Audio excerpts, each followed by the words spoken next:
50-ാം ദിനത്തോടനുബന്ധിച്ച് big boss വീട്ടിലുള്ളവർക്ക് big boss കൊടുത്ത task എന്ന് പറയുന്നത് ഒരു സ്കിറ്റ് അവതരിപ്പിക്കാനായിരുന്നു. ബിഗ് ബോസിനെ കുറിച്ചുള്ള ഒരു സ്കിറ്റ്. അപ്പോൾ ആ സ്കിറ്റിന്റെ സ്ക്രിപ്റ്റ് മുഴുവൻ എഴുതിയത് ശ്രീരേഖയും അപ്സരയുമാണ്. അവർ അതെല്ലാം എഴുതി അതിനുവേണ്ട ആൾക്കാരെ എല്ലാം സെലക്ട് ചെയ്തു. പിന്നെ അവർക്ക് പ്രാക്ടീസ് കൊടുക്കുകയാണ്. അപ്പോൾ രാത്രി സമയത്താണ് ഇതിനുള്ള പ്രാക്ടീസ് കൊടുക്കുന്നത്, അപ്സരയും ശ്രീരേഖയും ചേർന്ന്. ആ സമയത്ത് അവിടെ ജാസ്മിൻ ഉണ്ട്.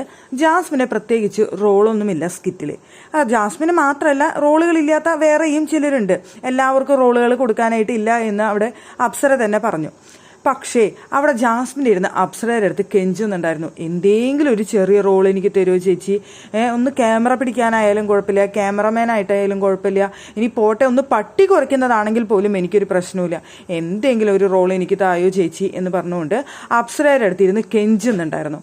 അപ്സര പറഞ്ഞു, അല്ല ജാസ്മിനെ, ഞങ്ങൾ ഈ സ്ക്രിപ്റ്റ് എഴുതുന്ന സമയത്ത് ഒരാൾ പോലും ഞങ്ങളെ സഹായിക്കാനായിട്ട് ഉണ്ടായിരുന്നില്ല.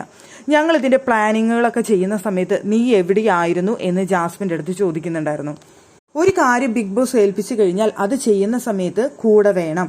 അപ്പൊ നമ്മളത് എഴുതുന്ന സമയത്ത് ഓരോരുത്തരുടെ അടുത്ത് ചോദിച്ചു ഏത് റോളാണ് വേണ്ടത്, എങ്ങനെയാ ചെയ്യേണ്ടതെന്നൊക്കെ ചോദിച്ച സമയത്ത് അതിനെ വേണം എന്ന് താല്പര്യം പറഞ്ഞു വന്ന ആൾക്കാർക്കൊക്കെ നമ്മൾ റോൾ കൊടുത്തു, അതിനനുസരിച്ച് ചെയ്യിപ്പിക്കുന്നു.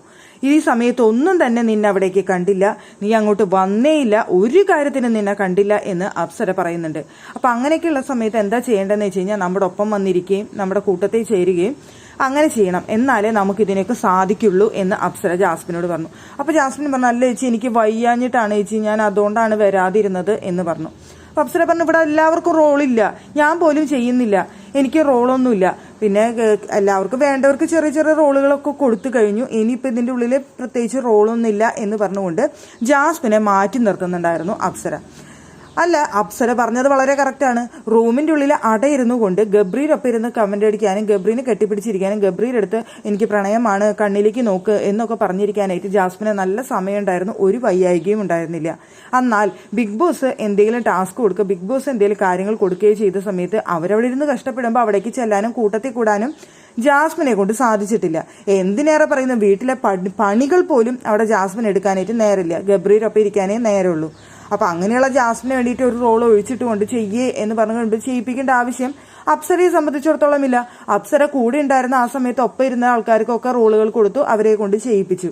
അവസാനം വന്നിട്ട് എനിക്ക് എന്തെങ്കിലും റോള് തരുമോ എന്ന് ചോദിച്ച സമയത്ത് അപ്സരയ്ക്ക് സ്വാഭാവികമായി ദേഷ്യം വന്നു. അപ്സര പറഞ്ഞു, കൂട്ടത്തിൽ കൂടണം, അല്ലാതെ ഒറ്റപ്പെട്ട് അവിടെ പോയിരുന്നതുകൊണ്ട് കാര്യമില്ല, നമ്മളിവിടെ ചെയ്യുന്ന സമയത്ത് വരേണ്ടതായിരുന്നു എന്ന് അപ്സര പറഞ്ഞ് അവിടെ ജാസ്മിനെ ഒഴിവാക്കുന്നത് കണ്ടു.